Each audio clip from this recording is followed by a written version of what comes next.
नमस्कार प्यारे साथियों, एक बार फिर से स्वागत है आप सभी का हमारे इस ऑनलाइन स्टडी प्लेटफॉर्म पर। आज हम पढ़ने वाले हैं बहुकला विद्युत प्रणाली के बारे में, या फिर हम कह सकते हैं बहुफेज विद्युत प्रणाली, पॉलीफेज इलेक्ट्रिक सिस्टम के बारे में। हमने जो है अपनी पीछे एसी थ्योरी वाली क्लास कंप्लीट कर ली है। किसकी? AC theory. ये भी जो है एसी थ्योरी का ही भाग है।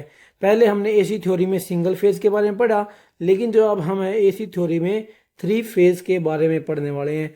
जब हम एसी थ्योरी में पढ़ रहे थे तो वहां पर एक न्यूट्रल की तार थी और एक करंट की वायर होती थी, लेकिन बहुकला प्रणाली में क्या होता है, टू फेज भी होता है और थ्री फेज भी होता है। ठीक है, तो उन सभी के बारे में आज हम पढ़ेंगे।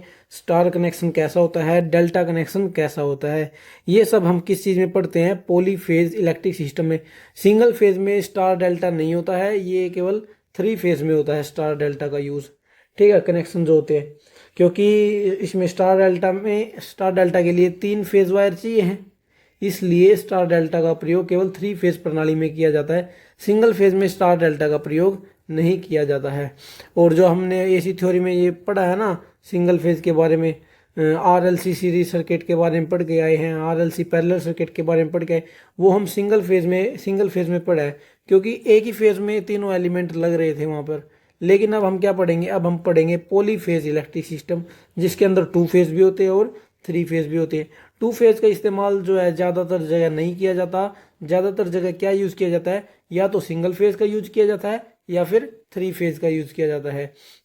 जो पंखों की मोटर होती है, वहाँ वो सिंगल फेज इंडक्शन मोटर बोला जाता है उसे, लेकिन क्या वहाँ पर टू फेज बनाया जाता है।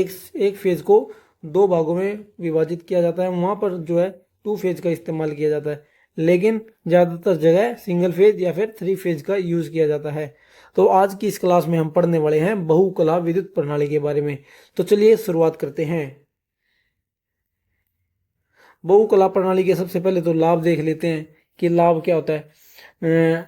उससे पहले क्या होता है कि दो या दो से अधिक फेजों के संयोजन को ना बहुफेज प्रणाली बोला जाता है। या तो उसमें दो फेज या फिर तीन फेज। और जो बहुफेज की जो है उसके लाभ क्या है, बहुकला प्रणाली के लाभ क्या है? बहुकला प्रणाली द्वारा वोल्टता का स्तर जो है आसानी से बदला जा सकता है। किसकी हेल्प से? ट्रांसफार्मर की मदद से बहुकला प्रणाली को बहुकला प्रणाली में वोल्टेज को आसानी से घटाया व बढ़ाया जा सकता है। और क्या है? बहुकला प्रणाली द्वारा एक लाइन से विभिन्न उपकरणों को वोल्टता स्तर बदलकर चलाया जा सकता है। ठीक है, एक कला मोटर जो है स्वतः चालू प्रकृति की नहीं होती। जो जैसा कि मैंने आपको बताया, जो सिंगल फेज मोटर है वो अपने आप नहीं चलेगी, उसको चलाने के लिए दो फेज चाहिए होते हैं। ठीक है, और वो दो फेज कैपेसिटर की मदद से किए जाते हैं। और जबकि जो बहुकला मोटर होती है, यानी कि पॉलीफेज मोटर होती है, वो स्वतः चालू प्रकृति की होती है। क्यों होती है? क्योंकि उनके अंदर जो है रोटेटिंग मैग्नेटिक फील्ड होता है। लेकिन जो सिंगल फेज के अंदर जो है रोटेटिंग मैग्नेटिक फील्ड नहीं होता है, इसलिए वो स्वतः चालू प्रकृति की नहीं होती है।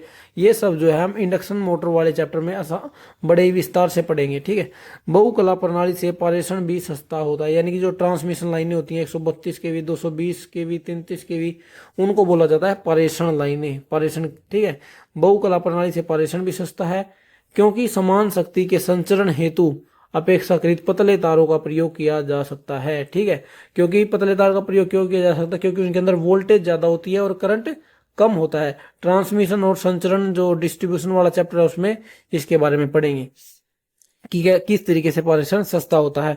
अभी के लिए आप ये समझिए कि जो थ्री फेज जो होती है उसके अंदर जो है पारेषण सस्ता होता है।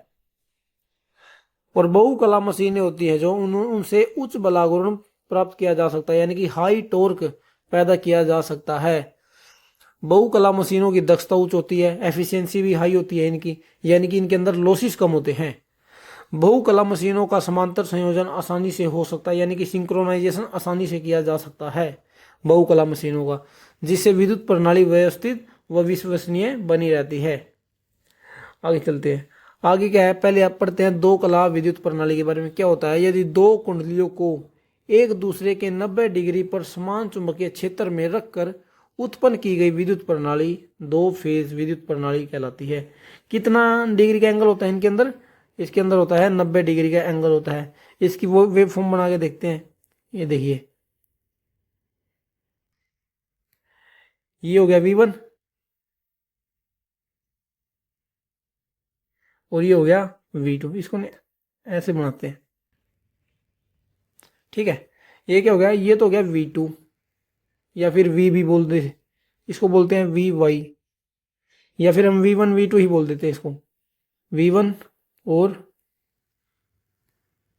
V2। देखिए दोस्तों क्या होता है ना, जो दो फेज प्रणाली है उसमें वोल्टेज का मान समान रहता है। क्या, वोल्टेज का मान तो समान रहता है लेकिन वो एक फेज डिग्री के एंगल पर होते हैं। देखिए जैसे कि यहाँ पर π/2 और ये 0 पे। V1 कहाँ से स्टार्ट हो रही है, इस पॉइंट से, कहाँ से, इस पॉइंट से V1 से, और V1 ये 0 से, और V2 यहाँ 90 डिग्री से चालू हो रही है, ठीक है। इससे यहाँ हमें ये पता चला कि जो दोनों कुंडली है, दोनों कुंडलियों के बीच में 90 डिग्री का एंगल है। कितने हैं, 90 डिग्री का एंगल होता है, लेकिन वोल्टेज का मान समान होता है। V1 बराबर V2 होगा यहाँ पर, क्या, V1 का मान जो है V2 के बराबर होता है, ठीक है। V1 का मान V2 के बराबर होता है। ये थी टू फेज प्रणाली। अब जो है ना लाइन वोल्टेज अलग होता है, लाइन वोल्टेज उसके बारे में ना हम आगे पढ़ेंगे, फिर दोबारा आपको बताऊंगा कि टू फेज प्रणाली में लाइन वोल्टेज का मान कितना होगा, ठीक है ना। क्योंकि अगर मैं अभी आपको लाइन वोल्टेज का मान बताऊंगा ना तो आपको समझ नहीं आने वाला वो किस तरीके से होगा, ठीक है। अब पढ़ते हैं तीन कला विद्युत प्रणाली यानी कि थ्री फेज इलेक्ट्रिक सिस्टम। इसमें तीनों कुंडलियों को एक दूसरे के 120 डिग्री कोण पर रखा जाता है। किस तरीके से, ये देखिए, ये थ्री फेज है, ये आर फेज मान लेते हैं, ये वाई मान लेते हैं, और ये बी हो गया। और इन तीनों के अंदर क्या है, 120 डिग्री का एंगल होता है। कितने का, 120, एक मिनट, 120 डिग्री का एंगल होता है इन तीनों के बीच में, ठीक है ना। यही तीन कला प्रणाली कहलाती है, ठीक है। इसमें क्या है, एक तार तो लाल रंग का होता है और एक पीले का होता है और एक ब्लू रंग का होता है, ठीक है। इतना आ गया समझ। चलिए पढ़ते हैं स्टार कनेक्शन के बारे में। जो ये आपके सामने जो डायग्राम बना हुआ है दोस्तों, ये बना हुआ है स्टार कनेक्शन का। किसका, स्टार कनेक्शन का। इस सबसे पहले देखते हैं कि लाइन क्या होती है। देखिए इस बिंदु से लेकर इस बिंदु तक, क्या, इसको क्या कहते हैं, लाइन। क्या कहते हैं, लाइन। ये लाइन 1, इसको हम लाइन 1 मान लेते हैं। क्या मान लेते हैं, लाइन 1। और जो इस बिंदु से लेकर इस बिंदु तक है, इसको क्या बोलेंगे, लाइन 2, लाइन 2। और जो इस बिंदु से लेकर इस बिंदु तक है, इसको बोलेंगे लाइन 3। क्या मान लेते हैं, लाइन 3 मान लेते हैं, ठीक है। इतना समझ आ गया। और फेज क्या होता है, फेज जो है, ये जो आपको कुंडली दिख रही है, ये जो कोयल दिख रही है, इसी को फेज बोला जाता है। इस बिंदु से इस बिंदु के बीच में क्या है, ये फेज है। क्या हम मान लेते हैं इसे हम फेज 1 मान लेते हैं। और जो ये है इस बिंदु से लेकर इस बिंदु तक, ये फेज 2 है, ठीक है। और ये फेज 3 है, ठीक है। अब ये तो ये है आर फेज, ये है वाई फेज और ये है बी फेज। इसको यहां से खत्म कर देते हैं, ठीक है ना। ये वाई फेस हो गया और ये हो गया बी फेस, ठीक है। आर वाई बी फेस हो गया। अब फेज करंट क्या होता है, क्या, फेज करंट। अब जो इस आर के अंदर जो करंट जाएगा, यहां से जो करंट जाएगा उसको हम आई आर कहेंगे, क्योंकि ये आर फेस के अंदर जा रहा है। जो इसके अंदर वाई के अंदर जाएगा उसको हम आई वाई कहेंगे। क्या कहेंगे, आई वाई कहेंगे। और जो बी के अंदर इस पॉइंट से जाएगा, इसको हम आई बी कहेंगे। आ गया इतना समझ, क्या कहेंगे, आई बी कहेंगे। अब हम समझते हैं कि लाइन करंट क्या होता है। फेज करंट तो हमने देख लिया, आई आर। अब लाइन करंट क्या होता है। अब जो इसके अंदर लाइन करंट जाएगा उसको हम कहेंगे लाइन करंट। जो करंट इस लाइन के अंदर जाएगा उसको हम लाइन करंट बोलते हैं। इसको हम आई एल से डिनोट करते हैं, किससे, आई एल से, लाइन करंट। और जो इस बिंदु से इस बिंदु तक जाएगा उसको भी लाइन करंट, और इस बिंदु से इस लाइन के अंदर जो करंट बहेगा उसको भी हम लाइन करंट ही कहते हैं। क्या कहते हैं, लाइन करंट कहते हैं। अब फेज वोल्टेज क्या होती है, फेज वोल्टेज, इस बिंदु से इस बिंदु के बीच में बहने वाली वोल्टेज ही फेज वोल्टेज कहलाती है। याद करो जब मैं आपको बेसिक इलेक्ट्रिशियन पढ़ा रहा था, बेसिक इलेक्ट्रिकल पढ़ा रहा था, उसके अंदर मैंने आपको वोल्टेज की क्या परिभाषा बताई थी? किन्हीं दो बिंदु के बीच का पोटेंशियल डिफरेंस है क्या? किन्हीं दो पॉइंटों के बीच का पोटेंशियल डिफरेंस ही वोल्टेज कहलाता है। कभी भी जो है वोल्टेज एक पॉइंट का नहीं होता। क्या? एक पॉइंट का नहीं होता। जो वोल्टेज होती है वो किन्हीं दो पॉइंटों के बीच की वोल्टेज डिफरेंस होता है। किन्हीं दो पॉइंटों का वोल्टेज डिफरेंस, किसी दो पॉइंटों का पोटेंशियल डिफरेंस ही वोल्टेज कहलाती है। ठीक है, इसलिए एक फेज और एक न्यूट्रल के बीच की वोल्टेज, क्या, ध्यान से सुनिए क्या कह रहा हूं मैं, किसी एक फेज व न्यूट्रल के बीच की वोल्टेज को ही हम फेज वोल्टेज कहते हैं। और इसको डिनोट किससे करते हैं? हम इसको डिनोट करते हैं वी आर से। वी आर यानी कि आर फेज के अंदर वोल्टेज होगी, और इस पॉइंट से लेकर इस पॉइंट के बीच में जो वोल्टेज होगी उसको हम कहेंगे वी वाई। क्या कहेंगे? V Y. इसी तरीके से जो बी फेज में वोल्टेज आएगी उसको हम बी वी बी कहेंगे। क्या कहेंगे? V B. इतना आ गया होगा आपको समझ कि लाइन करंट किसे कहते हैं और फेज करंट किसे कहते हैं। अब हमने समझा फेज वोल्टेज किसे कहते हैं। अब लाइन वोल्टेज क्या होती है? जिस तरह मैंने आपको बताया, दो बिंदु के बीच का पोटेंशियल डिफरेंस वोल्टेज होती है। अब मान लीजिए लाइन तो एक तो लाइन ये है और एक लाइन ये है। एक मिनट, कलर चेंज कर लेते हैं। एक तो लाइन ये है और एक लाइन ये है। अब इन दोनों के बीच की वोल्टेज को ही हम लाइन वोल्टेज कहते हैं। इसलिए जो यहां से लेकर यहां तक जो वोल्टेज होगी उसको हम कहेंगे लाइन वोल्टेज। लाइन वोल्टेज को हम लिखते हैं वी एल से। वी एल से, चूंकि ये आर फेज और बी फेज के बीच की वोल्टेज है तो हम इसको बोलेंगे आर बी। R B. अब एक लाइन वोल्टेज होगी किसके बीच में? इसके और इसके बीच में, यानी कि ये किसके बीच की वोल्टेज है? ये वोल्टेज है बी फेज की और वाई फेज के बीच की लाइन वोल्टेज है। इसलिए इसे हम बोलेंगे V Y B. V by Y B. और जो तीसरी लाइन वोल्टेज होगी वो किसके बीच में होगी? वो होगी इसके लाइन 1 के और लाइन 3 के बीच की वोल्टेज। इसलिए यहां से यहां तक की वोल्टेज को हम क्या बोलेंगे? इसको बोलेंगे हम वाई, नहीं, V R Y. V R Y. ठीक है दोस्तों, इतना समझ आ गया होगा आपको कि लाइन वोल्टेज किसको बोलते हैं। किन्हीं दो लाइनों के बीच की वोल्टेज को, किन्हीं दो लाइनों के बीच की वोल्टेज को लाइन वोल्टेज बोला जाता है। और फेज वोल्टेज किसे बोला जाता है? एक फेज और एक न्यूट्रल के बीच की वोल्टेज को एक फेज वोल्टेज बोला जाता है। लाइन करंट किसको बोला जाता है? एक फेज के वो लाइन करंट, एक लाइन में बहने वाली करंट को, और फेज करंट किसी एक फेज में जाने वाली करंट को हम फेज करंट कहते हैं। ठीक है, ये चारों पॉइंट आपको समझ आ गया होगा कि लाइन करंट और फेज करंट, लाइन वोल्टेज और फेज वोल्टेज में क्या अंतर है। ठीक है, और इनको मैंने बता दिया आपको किससे लिखते हैं। फेज वोल्टेज को तो हम जिस फेज में जा रही है करंट उसको आई आर से लिखेंगे, और लाइन करंट को हम आई एल से लिखेंगे। ठीक है, और फेज वोल्टेज को हम वी आर से लिखेंगे, और लाइन वोल्टेज को वी आर वाई से लिखेंगे। जो आज हम पढ़ने वाले ना बहुत इंपॉर्टेंट है दोस्तों, ये एग्जाम के पॉइंट ऑफ व्यू से बहुत ही ज्यादा इंपॉर्टेंट है। ठीक है ना। अब दोस्तों आप एक बात बताइए कि जो लाइन करंट यहां से जो गुजरेगा वो डायरेक्ट इस पॉइंट से इस मुड़ जाएगा, तो क्या लाइन करंट और फेज करंट बराबर होंगे? आप ये अब करंट का मान अलग अलग कब होता है? जब करंट इस पॉइंट से गया और इस पॉइंट तक गया करंट, इस पॉइंट से करंट दो भागों में बट गया, तब तो करंट का मान अलग हो जाएगा।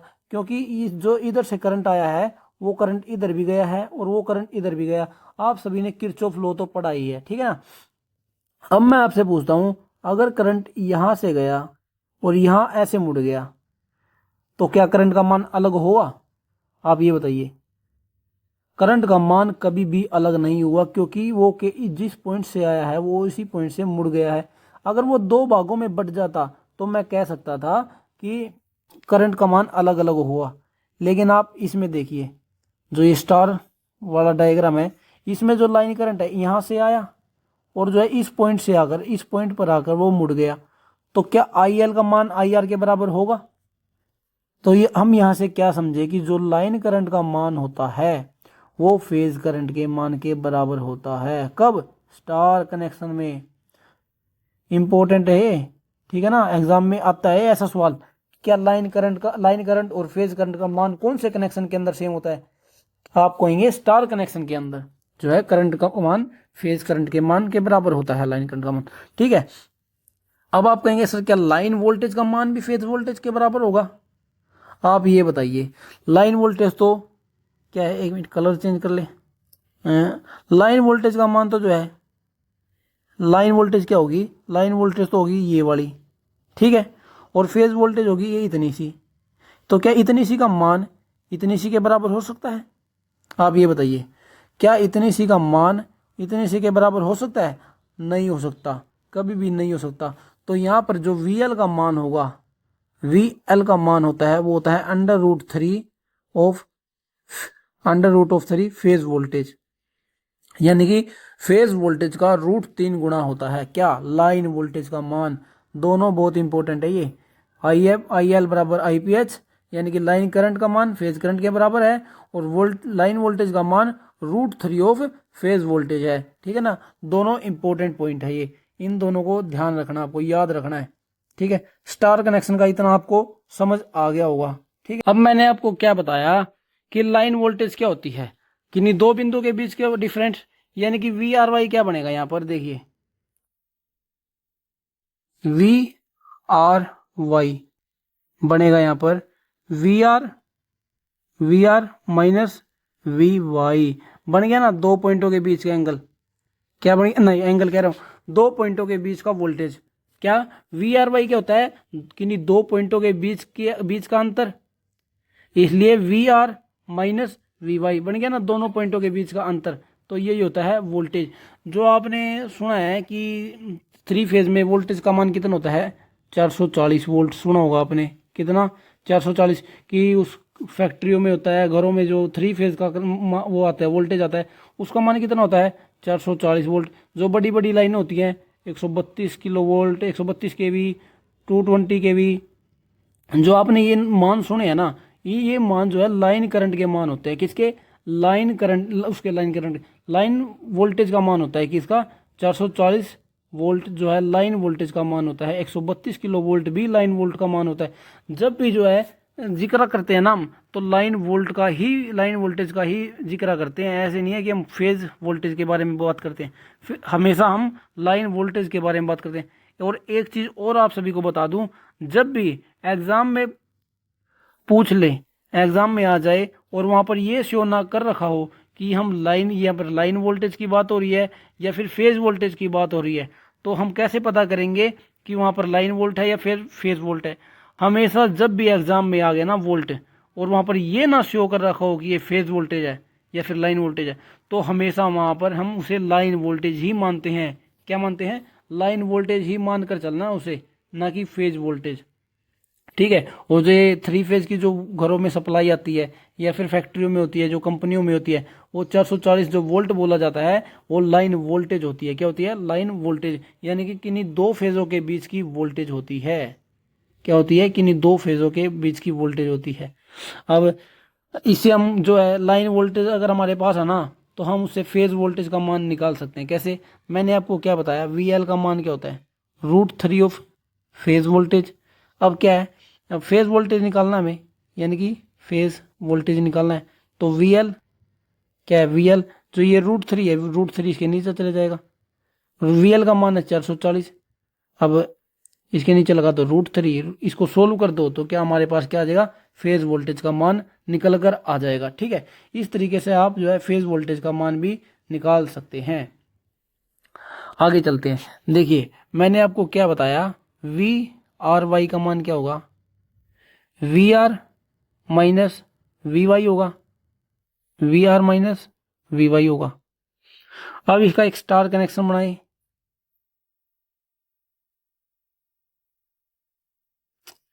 कितने का एंगल होता है इनके बीच में?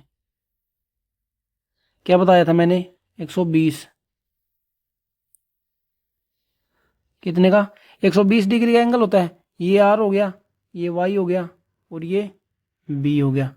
Are Y B. अब हमें क्या है, इस आर वाई को जो जोड़ना है, किस तरीके से हम इसे जोड़ सकते हैं, आप ये बताइए। देखिए, इसको हमें क्या करना है, जोड़ना है। इसको थोड़ा ऊपर करके लिखते हैं, इधर लिख देते हैं इसको। ठीक है ना? क्या है, हमें जो है आर और वाई को ना जोड़ना है। तो हम इसे जोड़ कैसे सकते हैं? अगर इसके बीच में प्लस का साइन हो, V R plus V Y हो, अगर हम जो ये वाई है, वाई का प्लस पॉइंट तो इधर है, क्या है, वाई का जो प्लस पॉइंट है वो इधर है, इसका वाई का माइनस कहाँ पर होगा? इसके बिल्कुल अपोजिट में होगा। कहाँ पर? इसके बिल्कुल अपोजिट में। ये हम इसे कह सकते हैं v माइनस वी वाई। क्या कह सकते हैं इसको? माइनस माइनस वी वाई बोलो या फिर माइनस वाई बोलो, हम इसे बोल देते हैं माइनस वाई, माइनस वाई। ठीक है? जो प्लस का वाई है वो तो इस साइड हो गया, और जो माइनस का वाई है वो इसके बिल्कुल अपोजिट में होगा। ठीक है? अब जो है हम क्या लिख सकते हैं, अभी हम लिख सकते हैं वी आर वाई बराबर में वी आर प्लस, अब माइनस वी वाई करना पड़ेगा। यहाँ पर क्या करना पड़ेगा? माइनस का वी वाई। इसको जो है हम इस तरीके से भी लिख सकते हैं। क्या है, अब प्लस माइनस तो माइनस ही होगा, अब ये इसको तो कुछ वो नहीं है। ठीक है ना? वी आर वाई क्या होगा? वी आर प्लस वो होल्स माइनस वी वाई। ठीक है? अब हम इसको जो है जोड़ सकते हैं। अब आप ये बताइए, इसके बीच में एंगल कितना रह गया? अब पहले 120 था ये, अब रह जाएगा इसके बीच में 60। कितने का? 60 डिग्री का। ठीक है? इसको अभी लिखते नहीं है यहाँ पे। और इधर कितना बच गया? इधर भी 60 ही बचेगा। बचेगा कि नहीं बचेगा? अब मान लीजिए जब ये पूरा 120 है, 60 तो इधर रह गया, अब तो इधर 60 ही रहेगा। ठीक है? 60 डिग्री का एंगल इधर बच गया। अब आप सभी को पता है, वेक्टर योग करने के लिए, सदिश योग करने के लिए दो नियम बनाए गए हैं। कि कौन सा? एक तो बनाया गया है वो त्रिकोण वाला, कौन सा? त्रिभुज वाला त्रिभुज नियम। और एक बनाया गया है समांतर चतुर्भुज नियम। कौन सा? समांतर चतुर्भुज नियम। तो इसको किस तरीके से जोड़ेंगे हम? इसको जोड़ेंगे इस तरीके से। ये क्या बना दिया मैंने यहाँ पर मैंने बना दिया समांतर चतुर्भुज। क्या बना दिया? समांतर चतुर्भुज। ठीक है? इतना समझ आ गया होगा, क्योंकि हमें वेक्टर योग करना है। वेक्टर योग करने के दो नियम है, एक त्रिभुज नियम और एक समांतर चतुर्भुज है, यानी कि पैरेललो नियम है, पैरेललोग्राम वाला नियम है। अब जो इसकी डायगोनल कहाँ बनेगी? डायगोनल बनेगी इसकी यहाँ पर, ये बन गई इसकी डायगोनल। और ये क्या बन गया?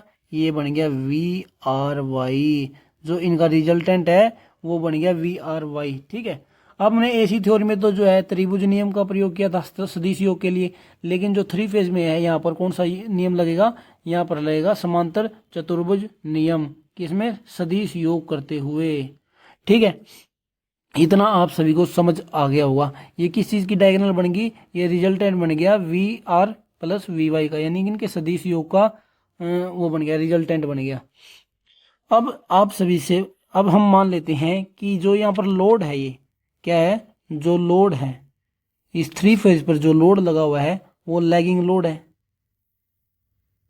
कौन सा है? लैगिंग लोड लगा हुआ है। तो लैगिंग लोड है तो करंट पीछे होगा, किससे? वोल्टेज से। हम जो मान लेते हैं, जो हमने ये बनाई हुई है, ये किस चीज़ की है? ये हम वोल्टेज की मान लेते हैं। तो करंट का काम बनेगा मान, करंट का मान जो है इससे पीछे बनेगा, इधर।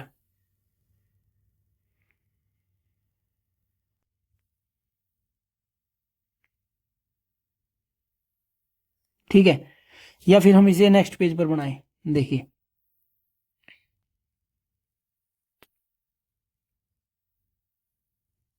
ये किसकी होगी? ये होगी वोल्टेज की। अब करंट की बनाते हैं।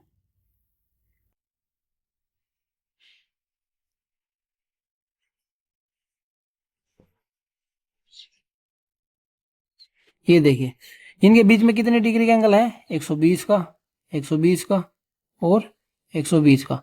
ठीक है ना, इतना तो आपको ध्यान रखना है। ये जो लाल वाला है ये वोल्टेज का है और ये जो ब्लैक वाला है ये किसका है, करंट का है। ठीक है ना, इसको थोड़ी नीचे करते हैं।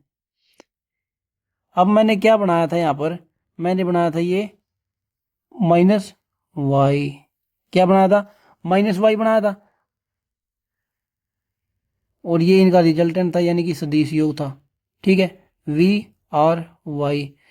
एक इंपॉर्टेंट चीज बताऊंगा मैं आप सभी को, यहाँ पर आपको ध्यान रखना है। ठीक है ना, मैंने कितना एंगल का बताया इनके बीच में, इनके बीच में बताया 120 डिग्री का एंगल। किस किस के बीच में, ये जो लाल वाली है। ठीक है ना, 120 डिग्री का इधर हो गया और 120 डिग्री का इधर हो गया। लेकिन जो ये डायगोनल बना, इसने डायगोनल ने जो इनको दो भागों में बांट दिया। एक तो जो है ये इधर वाला, नहीं इधर वाला नहीं, ये जो लाल लाल वाले हैं ये देखना, ये वाला एक तो ये हो गया और एक ये वाला हो गया। पहले ये कितने डिग्री के एंगल पे था, ये था 60 डिग्री के। अब कितना कितना रह गया, 30 डिग्री। कितना, 30 डिग्री। कितना कितना रह गया, 30 डिग्री एंगल रह गया।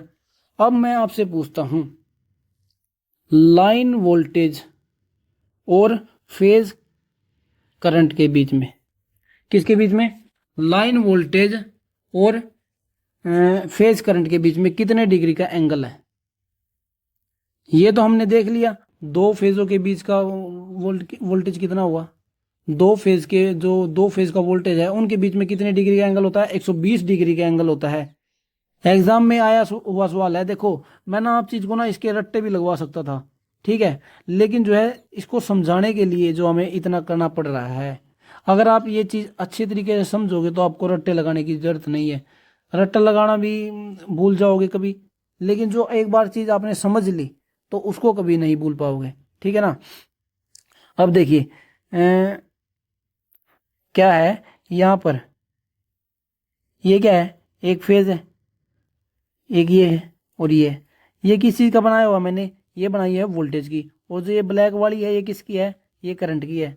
ठीक है ना, अब ये बताइए लाइन वोल्टेज और ये फेज वोल्टेज में कितना अंतर है, इस डिग्री का अंतर है। इसको हम बोल देते हैं फाई। क्या है, 5 डिग्री का एंगल है। अब जो ये वी आर वाई है ये क्या है, लाइन वोल्टेज है। वी आर वाई क्या थी, लाइन वोल्टेज। लाइन वोल्टेज की जो है स्लोप ये वाली है। अब इससे और इससे इसका अंतर कितना है, 30 डिग्री। कितना, 30 डिग्री। तो कितने का एंगल हो गया, ये जो डिफरेंस आया किसका है, लाइन वोल्टेज, एक मिनट, लाइन वोल्टेज और फेज वोल्टेज, फेज वोल्टेज नहीं फेज धारा, IPH। लाइन वोल्टेज और फेज करंट के बीच का एंगल कितना बन गया, 5 + 30 डिग्री। Pi plus 30 degree. आप इसमें ना थोड़ा कंफ्यूज हो गए होगे, एक बार ना अच्छे तरीके से दोबारा बताता हूँ इसको। देखिए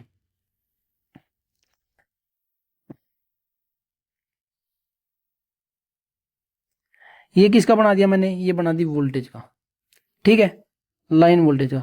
अब जो है ये देखिए माई, ये आर हो गया, क्या हो गया आर, ये वाई हो गया, ये बी हो गया। मैंने आपको क्या बोला, जो वाई है वाई का प्लस पॉइंट तो ये है, वाई का माइनस पॉइंट क्या होगा, एक मिनट, वाई का माइनस पॉइंट होगा ये वाला। ठीक है, वाई का माइनस पॉइंट हो गया ये वाला। अब जो है इसकी मैंने क्या बनाया, समांतर चतुर्भुज बनाया, क्योंकि हमें इसका वेक्टर योग करना पड़ेगा। क्या करना पड़ेगा, वेक्टर योग करना पड़ेगा। यहाँ पर जो है इसकी डायगोनल बनाई, क्या बनाई, डायगोनल बनाई, इनका रिजल्टेंट बनाया। ऊपर बन गया VRY यानी कि फेज वोल्टेज। जो ये स्लोप बनी है ना दोस्तों, ये जो स्लोप बनी है ये फेज वोल्टेज की है, ध्यान रखना, फेज वोल्टेज की। अब मैंने आपको क्या बनाया बताया कि हम मान लेते हैं जो लोड है वो क्या है, लैगिंग है। क्या है, जो लोड है ना वो लैगिंग प्रकृति का है, यानी कि फेज करंट जो है वोल्टेज से पीछे चलेगा। तो इसमें हम अगर बनाए करंट की, तो करंट जो वोल्टेज से पीछे हो गया, यहाँ पर भी करंट पीछे हो गया और यहाँ पर भी करंट पीछे हो गया, किससे, वोल्टेज से। ठीक है, अब ये तो ये जो मैंने बनाई है किसकी है, फेज करंट की है। चाहे आप फेज करंट बोलो चाहे लाइन करंट बोलो, क्योंकि स्टार के अंदर तो फेज करंट और लाइन करंट बराबर ही होता है। ठीक है, तो जो है यहाँ से हम क्या कहे, जो ये मैंने बनाई है ये किसकी बनाई है, ये फेज करंट की बनाई है। और फेज करंट और लाइन करंट के बीच, लाइन वोल्टेज के बीच में कितना एंगल है, ये लाइन वोल्टेज है, क्या है, ये लाइन वोल्टेज है। इसके बीच में कितना डिग्री का एंगल है, ये 30 डिग्री का, कितने का, 30 डिग्री का। और जो ये आगे वाला है, एक मिनट, और जो ये आगे वाला है इसमें कितना डिग्री का एंगल है, ये पाई मान लेते हैं। इसलिए लाइन वोल्टेज और फेज, लाइन वोल्टेज और फेज करंट के बीच में कितने डिग्री का एंगल बना, 30 degree plus phi, 30 degree plus 5 degree का एंगल बन गया किसके अंदर, लाइन वोल्टेज और फेज करंट के अंदर। अब आपको ये चीज अच्छे तरीके से समझ आ गई होगी, उम्मीद है मुझे कि अब आपको जो है ये अच्छे तरीके से समझ आ गई, क्योंकि जो है यहाँ पर तो थोड़ा ज़्यादा भीड़ बड़ा कसा हो गया था। लेकिन जो अब मैंने आपको ये खुले आसानी से बताया है कि लाइन वोल्टेज और फेज करंट के बीच में किस तरीके से 30 प्लस 5 डिग्री का एंगल बना है, ठीक है। और एक चीज़ और बता दूँ आपको, लाइन वोल्टेज और फेज वोल्टेज के बीच में कितने डिग्री का एंगल है। देखिए ये जो मैंने स्लोप बनाई है, ये वाली, एक मिनट इसको कलर चेंज कर लेते हैं हम। देखिए ये जो ये ब्लैक में जो बनी हुई थी ये कौन सी थी, ये फेज वोल्टेज की थी, किसकी, वी पी एच, यानी कि फेज वोल्टेज की थी। अब जो ये वाली है, ये वाली जो स्लोप है ये किसकी बनी है, लाइन वोल्टेज की। तो हम यहाँ से क्या समझे, फेज वोल्टेज और लाइन वोल्टेज में कितने डिग्री का एंगल है, लाइन वोल्टेज और फेज वोल्टेज में जो है यहाँ पर 30 डिग्री का एंगल है। देखा ना आपने, ये देखो ये 30 डिग्री का एंगल है, 30 डिग्री का इधर है, यानी कि ये 60 डिग्री का एंगल और टोटल, ठीक है। 30 इधर है और 30 ये इधर है। तो यहाँ से हम क्या समझे, फेज वोल्टेज और लाइन वोल्टेज के बीच में यहाँ पर 30 डिग्री का एंगल है। कितने डिग्री का एंगल है, 30 डिग्री का एंगल है, ठीक है। इतना आपको समझ आ गया होगा। अब जो है इसके अंदर पावर कितनी होती है, किसके, स्टार कनेक्शन के अंदर, स्टार कनेक्शन के अंदर पावर कितनी होती है, पावर होती है √3, एक minute, √3 VL IL cos phi, √3 VL IL into cos phi, ठीक है। इसको आपको ध्यान रखना है, ये क्या है, पावर है 3 फेज के अंदर, स्टार कनेक्शन के अंदर, ठीक है ना, किसके अंदर, स्टार कनेक्शन के अंदर, ठीक है। और जो आपने वो पढ़ा है ना सिंगल फेज में, सिंगल फेज में जो तात्क्षणिक मान होता है V/T होता है, VT होता है, वो क्या होता है, VM sin ओमेगा टी, यानी कि ये बदलता रहता है, ठीक है ना। तात्क्षणिक मान का क्या है, करंट और वोल्टेज का जो तात्क्षणिक मान है वो ये होता है किसके अंदर, सिंगल फेज के अंदर। लेकिन जो 3 फेज है, 3 फेज के अंदर जो है तात्क्षणिक मान, तात्क्षणिक शक्ति का मान स्थिर होता है, किसके अंदर, 3 फेज में तात्क्षणिक शक्ति का जो मान है वो क्या होता है, स्थिर होता है। तात्क्षणिक शक्ति का मान स्थिर होता है, कितना होता है, P बराबर 3 VI cos phi, P बराबर 3 VI cos phi, ये किसका मान है, तात्क्षणिक शक्ति का, ठीक है। और ये 3 फेज के अंदर शक्ति का मान होता है P बराबर √3 VLIL cos phi, VLIL cos phi, ठीक है। इतना आप सभी को ध्यान रखना है। मेन क्या है, मेन तो ये वाला है, ठीक है ना, √3 VLIL cos phi, ठीक है। आप सभी को इतना समझ आ गया होगा। स्टार कनेक्शन जो है मैंने अच्छी तरीके से आप सभी को विस्तार में बता दिया है कि स्टार कनेक्शन किस तरीके का होता है। और line current, phase current, line current, phase current, line voltage, phase voltage क्या होती है वो भी बता दिया, ठीक है। स्टार कनेक्शन के अंदर लाइन करंट और फेज करंट जो है बराबर होते हैं, वो किस तरीके होते हैं वो भी मैंने आपको विस्तार से बताया, ठीक है। लाइन वोल्टेज जो है फेज वोल्टेज की √3 गुना होती है, ये भी मैंने आपको बता दिया। और जब भी एग्जाम में सवाल में आ जाए कि 440 वोल्ट है, 132 वोल्ट है, या फिर कितना भी वोल्ट है, और उसके अंदर ये ना शो कर रखा हो कि वो फेज वोल्टेज है, तो हम उसको लाइन वोल्टेज मानते हैं। कितना मानते हैं, लाइन वोल्टेज मानते हैं, ठीक है। उसके बाद मैंने आपको इनका वेक्टर योग बताया कि किस तरीके, कौन सा नियम लगा, समांतर चतुर्भुज का नियम लगा वेक्टर योग करने के लिए, ठीक है। फिर मैंने आपको इसका बताया कि किस तरीके से एंगल बनता है किसके बीच में, लाइन वोल्टेज और फेज वोल्टेज के बीच में कितने डिग्री का एंगल बनता है और किस तरीके का बनता है, ठीक है। उसके बाद फेज वोल्टेज और लाइन वोल्टेज के बीच में 30 डिग्री का एंगल किस तरीके से बना वो बताया, किसे, लैगिंग लोड के साथ, किसे, लैगिंग लोड के साथ। अब ये तो मैंने आपको वी आर वाई बताया है, उसी तरीके से आपको वी आर बी निकालना है। क्या निकालना है, वी आर बी निकालना है। उसी तरीके से आपको वी बी वाई निकालना है। किस तरीके से निकालोगे, देखिए ये आपको अपने आप खुद करना है, मैं नहीं कराऊंगा इस चीज को, क्योंकि मैंने आपको वी आर वाई करा दिया है। देखिए ये आर थी, ये वाई थी, ये बी था। अब वी बी वाई की बात करें, वी बी वाई क्या होगा, V B minus V R, V R कह रहा हूं, वी वाई इनका सदिश ही होगा, दो पॉइंटों के बीच का डिफरेंस ही वी बी वाई होगा। अब जो है यहां पर क्या है, वी वाई, अब जो है हम इसको कर देते हैं यहां पर, इसका माइनस कहां बनेगा, इसका माइनस बनेगा यहां पर, क्या बनेगा, माइनस।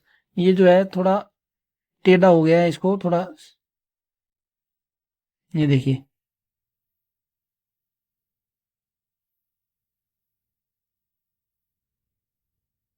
ऐसे बनेगा ये।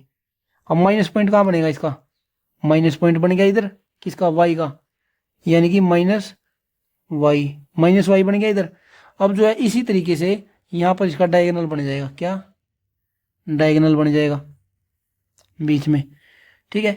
30 डिग्री एंगल इधर हो जाएगा, 30 डिग्री का एंगल इधर बन जाएगा, टोटल ये 120 है, 60 तो इधर बन गया और 60 ही ये इधर रह जाएगा, ठीक है। इस तरीके से आपको करना है, किसका, वी बी वाई का निकालना है, और वी आपको निकालना है वी, और किसका रह गया था, बी आर का, वी आर बी क्यों या फिर वी बी आर को, एक ही बात है, ठीक है ना।